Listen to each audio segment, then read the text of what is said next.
In this tutorial, we're going to teach you how you can add an offer to an existing buyer that you have in your database. First of all, we'll go to Clients, and we're going to use a search to find our buyer. When you're on your buyer record, we're going to go to the Activity section, and we're going to look at the Offers tab.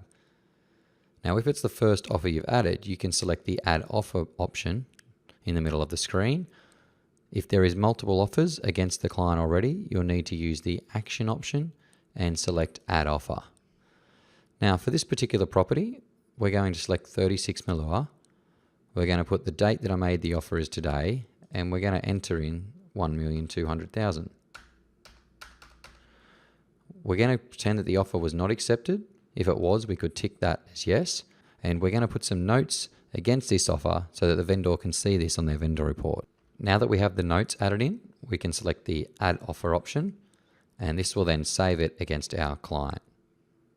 Now that we have the offer added against our client, we can go to the Properties section, into our listing 36 Melua, select that particular property, and in the Activity tab, we can now see in the Offers section that we have the offer recorded for the 13th of June, that Luke and Natalie made an offer of 1.2, it was not accepted, and we have all of the notes there for our vendor report.